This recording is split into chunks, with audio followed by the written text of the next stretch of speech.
And what is up, Sandshark family? We are back for another edition of the Sandshark Rewind, our first official one of the 2024-25 year. And we've got our Deputy Athletic Director, Genia Montford, in here, Justin Jarrett, alongside with me. So welcome, guys. How's it going? It's good. It is well. Yeah, calm before the storm, as we say. That's right. This weather's coming in heavy, so it's going to be a fun week. Indeed. Yeah. Fun. Yeah, fun is one way to put it. Fun in the sarcastic way. Maybe we should get some canoes out at campus. And I mean, it could be. There will be fun involved, but there also could be, destruction. There could be a lot of flooding. There could be a lot of logistical headaches. The administrator to the side of me here is probably lamenting some of those other things, but there could also be some fun, like you said, kayaking. Some people might get to do some, street kayaking. You never know. The Low Country finds ways to use our natural disasters to have fun, for sure. Absolutely. So we wanted to hop on tonight and kind of give all of our fans a little bit of a rundown. We haven't done a lot of the behind the scenes stuff, and that's why we have Genia Montford, our Deputy Athletic Director, to kind of give us a little rundown about, what year two was like in the provisional process, and then really what we can expect for year three. So just give us, Gina, if you want to start off with our little short intro to that. Sure. So, the process is, it's a process. There's a lot of things that happen behind the scenes that a lot of people don't see outside of our department, outside of our coaching staff, really, and in our administration. But it's definitely made us stronger as a department. It's made us stronger across campus with our ties across campus to certain departments, but also the way we process things for student athletes has helped the way we process things for students in general. And so the process has really made us better, made us stronger, and something that we're really proud of. It's been a long 2 years. It's been a quick 2 years at the same time. So we're really looking forward to year three and hopefully the last year of this provisional process, and get a call next July and have that big celebration that we are now full members of the NCAA and eligible for national postseason play, and just really, excited for what that looks like for us. Yeah, I'm curious just to get a little more, because I remember at one time kind of knowing what the different stages were and what everything, what all you had to bring into compliance and all those different things. But like from a day-to-day standpoint, like what changes from last year to this year for you guys? What are the last kind of hurdles to clear, boxes to check to get that full-on status? Yeah, so from year one to year two they call the year of compliance. And so we had to go to being fully compliant with all NCAA bylaws. And so Sean Becker, our director of compliance, has been a huge asset to our staff because he came in with a lot of knowledge and experience. And so, he's been a big piece of year two for us in making sure that we were compliant and all bylaws. And so, really the biggest change, and I think probably the biggest noticeable changes are eligibility is a little different for our student athletes. The recruiting process is very different for our coaching staff from going NAIA to D2. Yes. So I think those are probably the two largest things that people would recognize. And then, year three is really kind of keeping the course and making sure that we don't have any big violations. We're going to have some violations, and any good compliance program is going to catch it. And so they want to see that you have some, what they call secondary or their minor violations. And so, provided we don't have any major violations and we keep the course that we're on right now, we expect to be full members by this time next year. Yeah, if you got a compliance department that's not self-reporting anything, you probably don't have a compliance department. Right. They have not caught anything and mistakes happen where we're human. Yeah. And so, there's going to be some things that happen and slip through the cracks here and there. And so that's the job of the compliance department, is to find those and make sure they don't continue, and we don't continue to cause a bigger problem. So in all reality, like the biggest hurdle is cleared. It's kind of just stay the course at this point. Like they're basically saying like, all right, everything's good. We just want to give it a little more time. Mhm. Sure. Yeah. But you're like you're in great shape right now.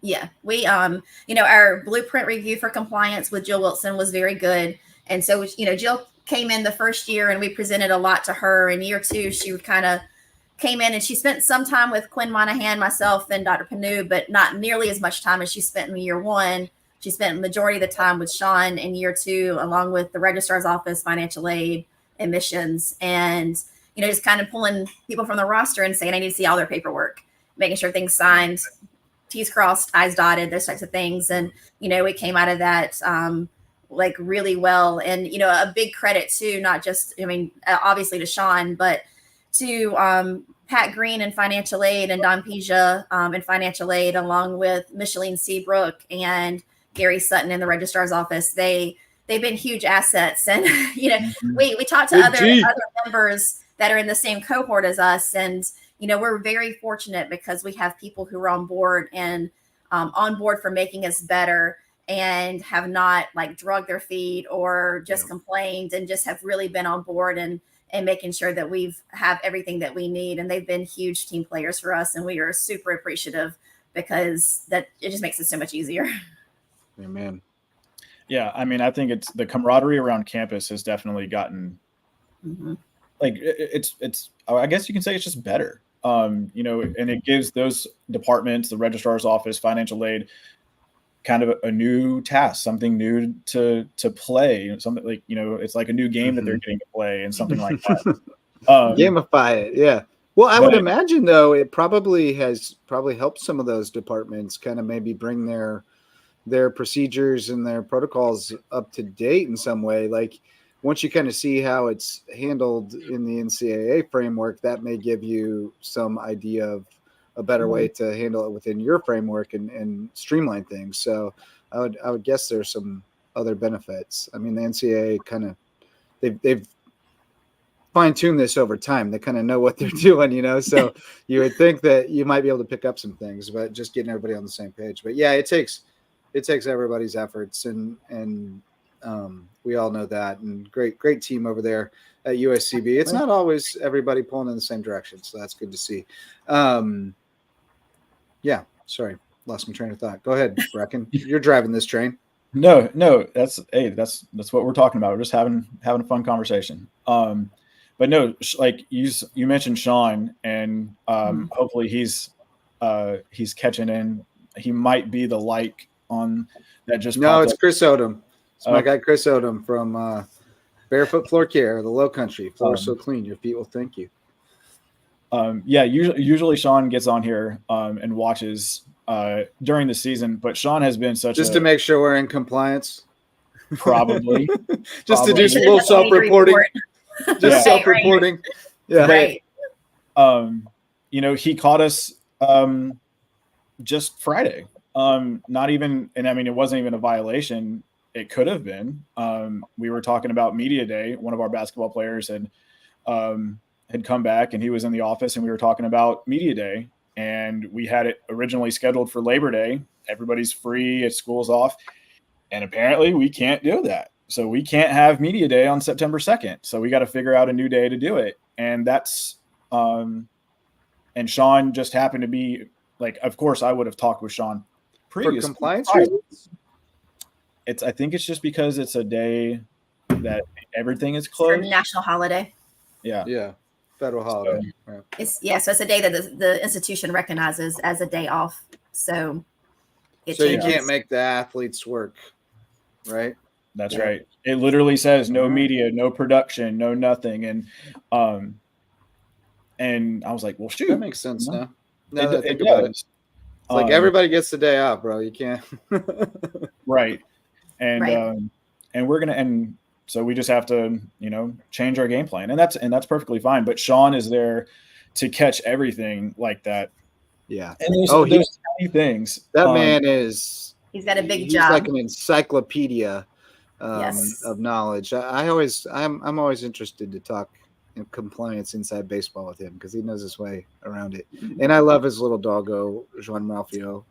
John Ralphio was in the office on coach. Friday, and he was in my office trying to get baseballs off of my bookcase. I bet he was.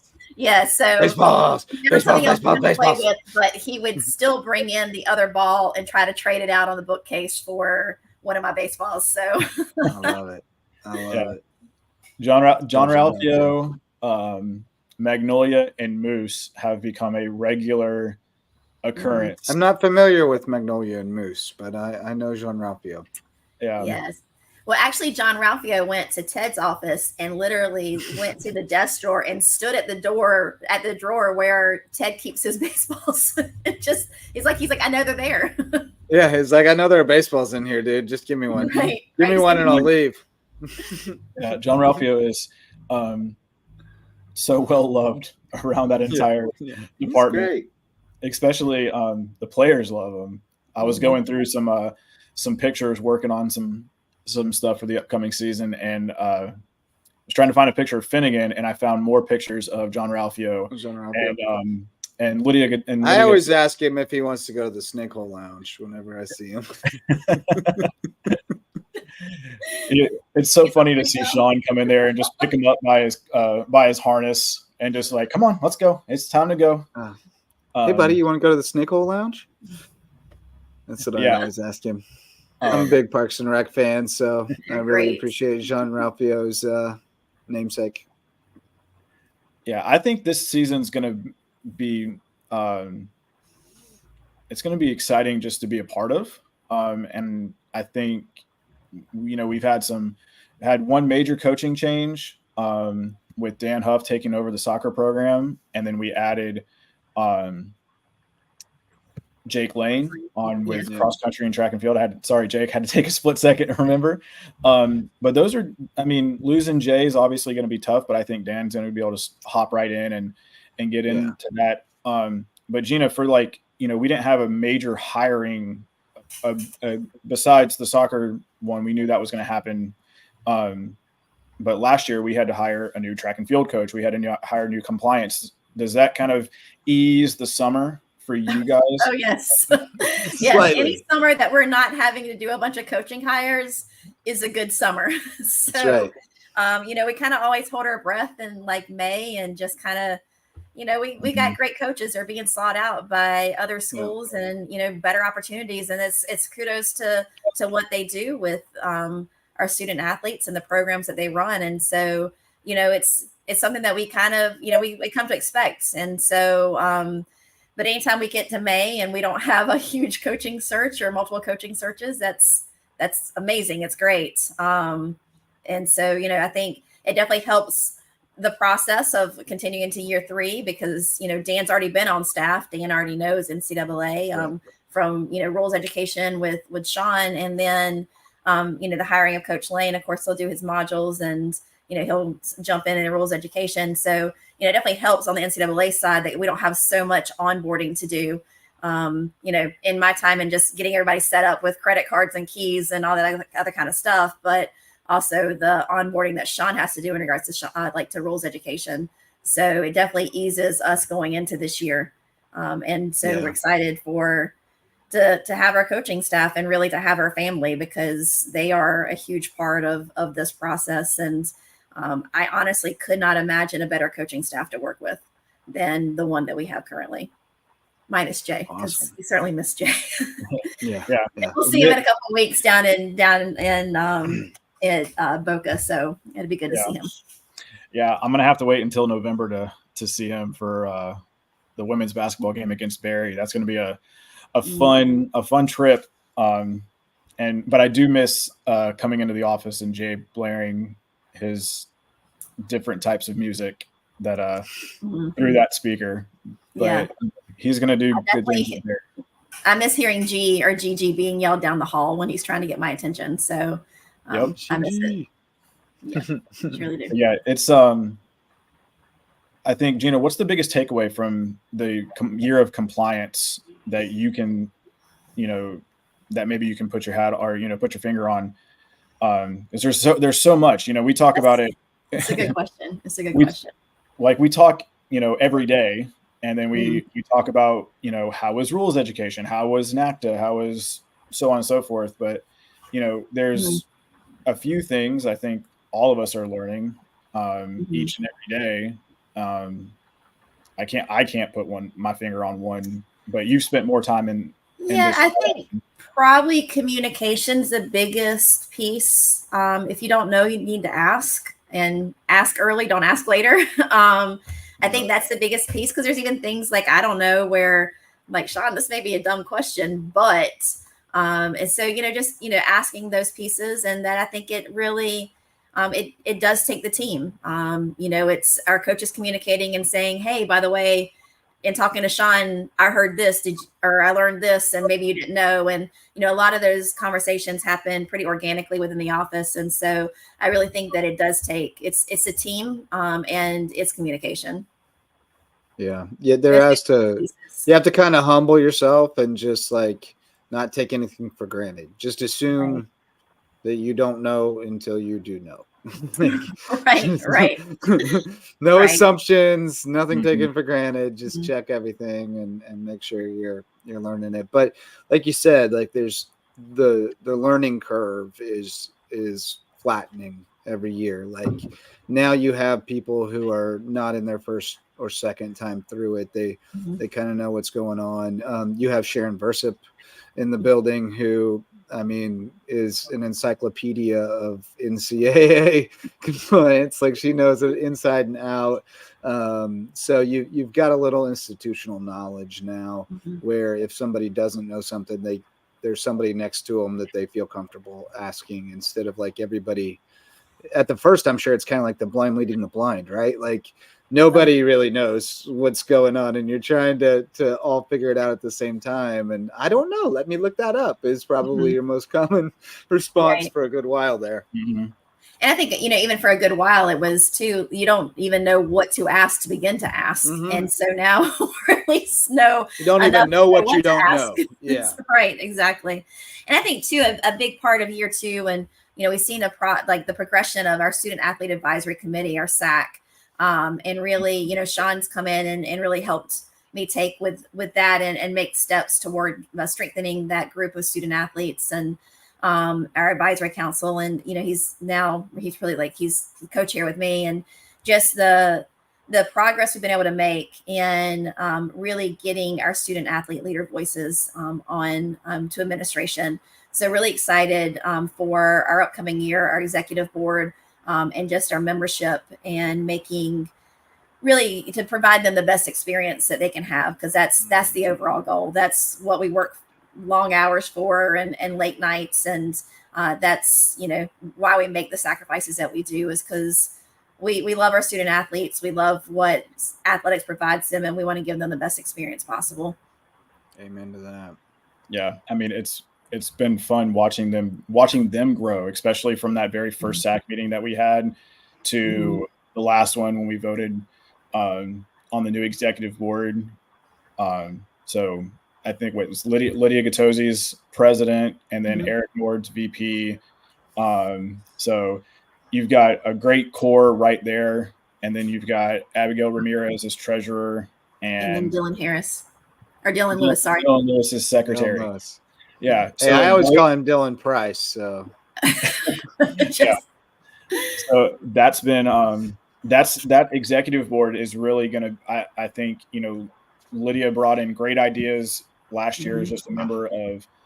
Lydia's amazing. I can't wait to see her play basketball this year, but what a terrific, she's got to be great as president. She's an all-star off the court. Incredible person.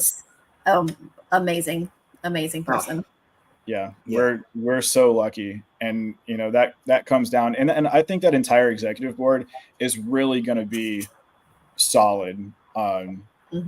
Eric Nord has reached out about because his responsibilities is going to be kind of social media. Dylan, I did see Dylan for the first time a couple weeks ago when he came into the gym, and he looks good. His knee's healthy, so and then little longer hair. He's got got a little fuzz going, a little curl. Yeah. All right. Haven't seen Abby yet this summer, but that's common. Softballs will be here on move-in day. But they didn't get out of here but a few weeks ago. I know it feels like yesterday, but softball and baseball, Right? Yeah. Like just trying to catch up with everything. So when's move-in day? August 16th. Yep. All right. 2 weeks. Yep. We Yeah, are. And it's we'll have football everyone night. on That's campus. football night in America. And then soccer and cross country move in a little bit earlier that week. But yes, so we're excited. I always love move-in day at Yep. USCB. Just an exciting day. Get Yeah. your steps Yes, it in, is. helping kids move into the dorms, meeting new friends. I always remember I was always recruiting student workers. I know. I always got at least one on move-in day. Hey, you like sports? You got to find the orientation leaders, like, where that's part of their pitch when they introduce people. Like, hey, you want to work athletics? Well, come talk to me. I mean, Yeah, exactly. that's Yeah. what That was you. That was you. That was me. That was actually my pitch. You were my plant. Yeah, you were my plant. Well, then I Yeah. got to start going and talking at orientation and talking about that. So recruiting people. So yeah, I always love looking for kids to teach them the ropes. That's my favorite. So yeah, soccer moves in 8 days. So we are almost a week out before they get here. And then they do media day the very next day. They get a night to meet. And right now we've got 36 on the roster. Ooh. With Wow. potential 2 walk-ons who are coming early to try out. So Dan has got his hands full. That's some depth. Yes. And we didn't lose. He's just a few walk-ons away from being able to play like 2 full-sided games simultaneously. Yeah. He's in a race with Ted on roster numbers. Well, we need Dan to push the roster up. I know we do. If that's going to be the case. But so yeah, I think we're around 234, 235 student athletes this year. So yeah, it's one of our biggest numbers and ever. Wow. Yeah. Good stuff. Yeah. So yeah, it's I think we're plus 60 between plus 60 and plus 65. Tana said something about it the other day. From last year over year. Yeah, because we were just under. We're like 181 last year, so we're like around 50 unduplicated. Yeah. So, and then nice. Because I don't know of any soccer players. Marcella was one of the duplicates from last year. She ran both did track and field. But I don't know anybody unless Tarek is going to go recruiting on the soccer team in the middle of the year. But maybe. Yeah, you never know. If you see something, say something. Like 45 coming in. Yeah, so she's got something, say something. So she's got a hefty roster coming in too. We're getting back on the signed graphics this week. I saw that there have been a bunch coming in for track and cross. So she's and from very, very all over the place too. Yeah. That was what was exciting to see. Yeah, she's building that pipeline throughout the entire state, and then dipping into Georgia and getting all kinds of stuff. Got I think it's Maryland. I saw some from various different places, so that was good to see that there's some reach out there. Good stuff. Corey's done a great job getting some guys and girls into the roster. Girls have got 10, and right now we're at 11 with the guys. Possibly one more. Still waiting on the logistics for that one. Baseball, Ted's doing his thing. He's got a recruiting class. Oh, he's got a recruiting class. He's got an NFL roster. I mean, legitimately, he's got a 53-man roster. Nice. Yeah, talking to Ted though, like I'm excited because we got a lot of JUCO transfers and a lot of arms coming in, and just really gonna hope. I'm excited. My boy Zach Talbert, Beaufort High boy, coming home. I'm excited about that. He's a good kid. Yeah, And from Francis Marion. softball, Cody's done a great job getting some. She's getting some 26s already to sign. Had a couple of them on campus here recently who gave the verbal, and then I believe she's brought in six or seven. I don't know the official number. I don't know either. I just know her and Allison have been everywhere this summer. Oh my goodness! Yeah, they have been on the recruiting trail all summer. Yes. Like if you catch them in the office and can sit down and talk to them for a few minutes, that's the beauty of it, is catch them for a few minutes. Ain't no ball players in the office. That's right. They're all out there playing. That's right. So, and then love to see that. And then the newest. I know Fudala's got some boys. Got some boys coming. Yeah. Pat, Dom, Alejandro, Caden. Goodness, we had Atwell. Christian. Yep. Yeah. Christian. Yeah. Yep. Yeah. That's the one. That's the one who got me the most excited on video. I'm excited to see him. Yeah. Well, wait till you meet Dom. Wait till you meet Dom. Dom, what's his last name? Where's he from? He's from Savannah. So he played with AJ and yeah. Woodville Tompkins. Yep. Yeah, he I saw a highlight of him where he literally dunked over the guy. I think it made it into the top 10 on SportsCenter one time. It was wow. So and then Sharon Versa, man, she's got everybody coming back, and then she added 4 pieces who I think are going to be. I think all 4 of them are going to make big plays here coming up soon. So and Gattosi. And then you get Gattosi and you get Sheridan back too. Yeah. So basically, you get a 6th year of a 6th year of Sheridan. You get this would be Lydia's senior year. But man, this is it's going to be great to have both of them on the court, because then you kind of look at it and you say, man, it was such a solid team last year. They really built. So where does it go? You've got the reigning freshman of the year and Genia, and then you come in. Well, she gets to play her position a little bit. Everybody gets to play their position a little bit more, because everybody just kind of got jostled out of position when those 2 guards went down. Everybody had to kind of fill in the backcourt. Like Genia was almost playing like an off guard sometimes, so it's just going to be a lot better. Primo gets to go play her natural position, and it's going to be.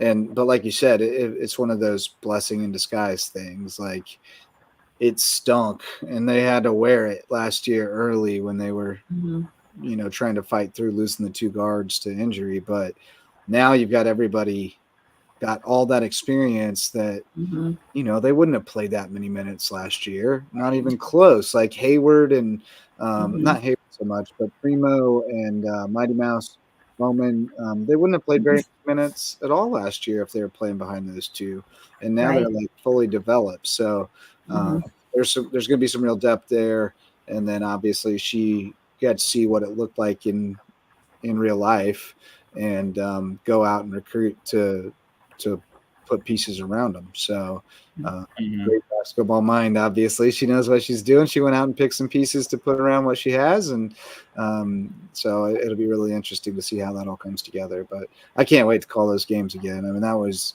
the most fun last year. It was everything you could have dreamed it would be, and then some. Like it was really amazing. It was a lot of fun. Yeah, I've said it a couple of times. I'm pretty excited for the women's team, because there's been so much kind of turnover in the Peach. Georgia Southwestern's coach left and went up to Georgia Southern, and they had basically their entire class graduated. And hey, I think it's open season, and honestly, it's kind of open for both the men and the women's. But at this level, it's open season every year, because there's so much change. It's just. There's so much parity. There's so many kids out there, and with the portal being what it is, you can really even it up in a hurry. It's not like it doesn't take as long as it used to, because you can just scout so much better.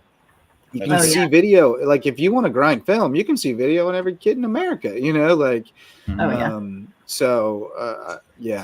think the times have changed. Like there's no way that you can just look at last year's standings in college basketball and go, well, that's what it'll look like. Like not anymore. No, there's way too much upheaval from year to year. But the Peach is going to be dogfight every night anyway. So like, good luck predicting it. I never went back and looked, but I do remember last year thinking like, wow, they got it way wrong with the preseason rankings. You know, like I remember the teams that were picked to win it, like were just kind of middle of the pack and like it was all over the place. So I think it's highly volatile and unpredictable. I love it. I love Peach Belt basketball. It's so fun. I'm already hooked. You can look at it on every sport. I mean, soccer was picked 7th out of 9, and then they finished 5th. Yeah, I mean, you give them some grace to miss the boat on you guys though, because you were the new guys at the party. But I just think the basketball is so unpredictable because it really is. I mean, they're just bringing recruits from all over the world, literally, like international kids. Like you don't know who these people are until you see them out there. How they're going to play together. So it's a guessing game. We know what you have back, and that's kind of what all that preseason ranking stuff is based off of, is what do you have back. But you never know what the new pieces look like until you see them. Yeah, and basketball is a little different animal too, because what you have in the fall or the beginning of like December may not be what you have in January when they return, and so true story. You might be adding or you might be taken away. So it's a guessing game too on it is one of those weird ones, where you cross over it's like, oh shoot, he got off to a great start to the season, but it turns out he didn't go to class the entire first semester, so he won't be back for the second. Unfortunately, we don't see that one again. So I mean, I think that's probably one of the biggest difficulties for us this year was that having to focus, put some pieces in right there that say, hey, well, if you don't go to class, you don't play. And it's a tricky thing. It also I had a thought, I lost it. I was trying to save it. That's why I cut you off. I was trying to save that thought before it got away, but it slipped away. But it had to do with the academic piece. The other thing is that sometimes there's pieces coming at the break that you may not know about. right exactly. So that's always fun too. Exactly. One of softball's midseason transfers has become one of the all-time greats in Sierra Kinlaw. They got her she was a break transfer. Nice. And that was a huge pickup. Golly. I think right now they've got some pieces around her to where they don't have to rely on her for every single, for 2 times a weekend against this tough Peach Belt. Yeah, Ramirez was pretty solid last year. She showed some real potential. And then there was another one, right? Brundage, Cassie. Yeah, Cassie. Do they have more coming in? Yeah, I think they've got like 2 or 3 more pitchers coming in, so they don't have to rely on Sierra for 2 full games and hope that she has to go.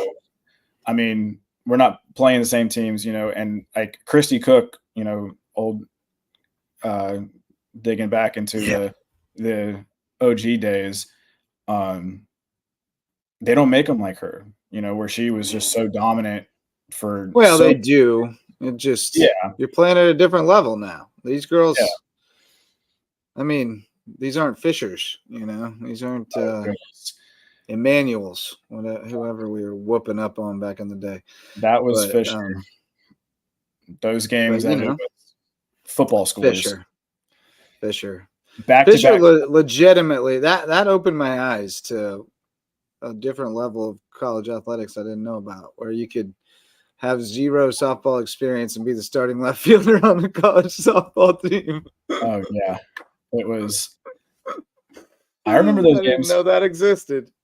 Those were Played a single into a home run. Couldn't even rightly call it an error. The good old days. So there's a story about Fisher baseball, because they would make that spring break trip every year. And our athletic trainer, well, he was filling in for us at the time. He came to me and he's like, I think I wrapped every player for Fisher at this point, even the ones who haven't played. And I said, how is that possible? Apparently they had gotten in some sort of a skirmish or whatever amongst themselves in their hotel. And so they had beaten each other up and they were hurt. And so they were coming to our athletic trainer to like ice them. I remember hearing about that. They like got into a brawl in their practice when they stopped on the way down or something. Like they got into a fight. Yeah. You know what though? That team was always lousy when they came down here because they hadn't seen grass since, October or whatever. But by May and June, that was always a team to be reckoned with. Yeah. Then they had a relief pitcher because remember we used to have the scaffolding on the first base side for one of our cameras, and they had a pitcher, like a relief pitcher, and he had taken his shirt off and was laying up there tanning in the game.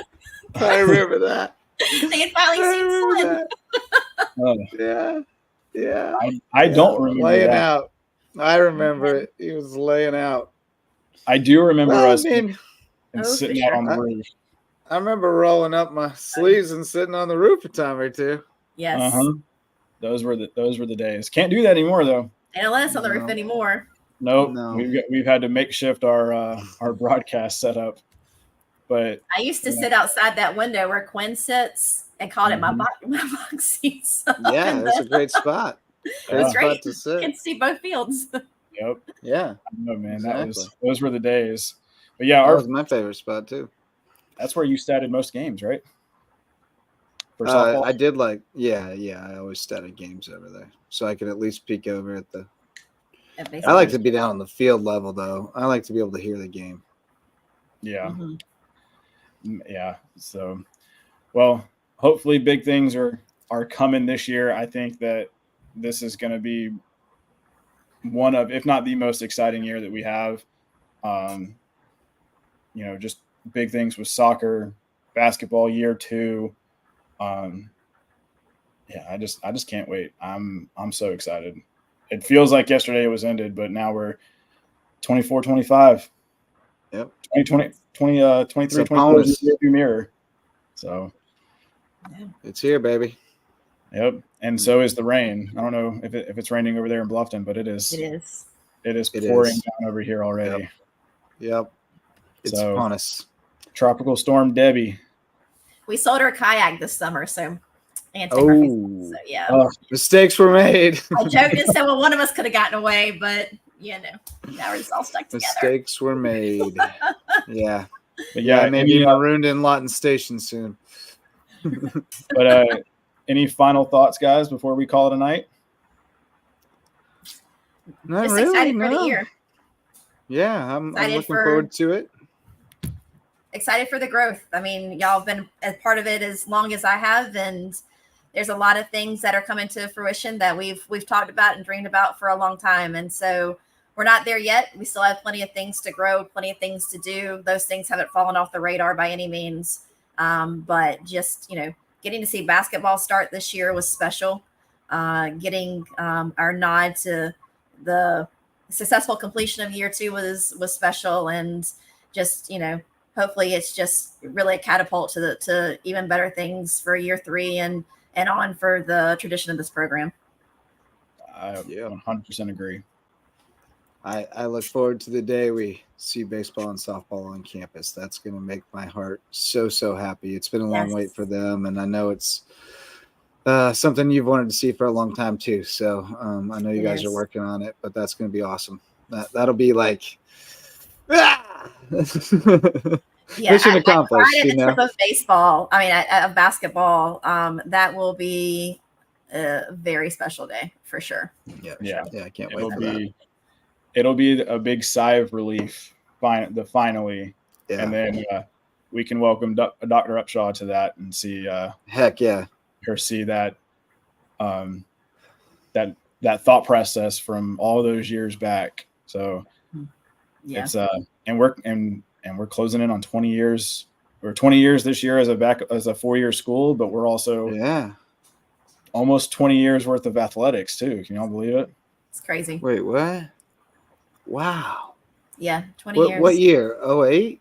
07? For athletics I think started? cross country was in 08. 08. Yeah, that's what I thought. 08. Yeah. It was 07, 08.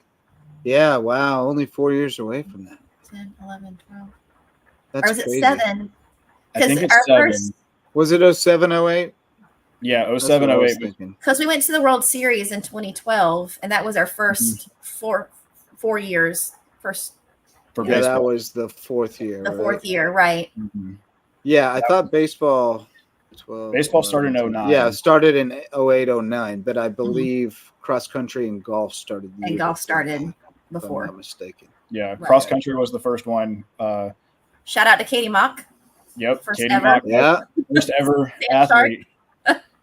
Yep, Patrick Mastriani, was that his name? Mastriani. Yeah. Yeah, he was one of the OGs. all in the record book. Had to go digging deep back on the website to fill out that all-time roster. So it's but it's here. Reed Howard among the initial golfers, whose famous father is of course Ron Howard. Opie Cunningham.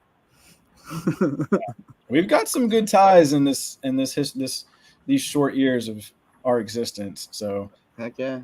But we've got some fun stuff. So, but thank you guys for joining us tonight. We're gonna go ahead and sign off. It's been a great night, and enjoy the rain. Let's hope that everybody stays safe out there. No flooding.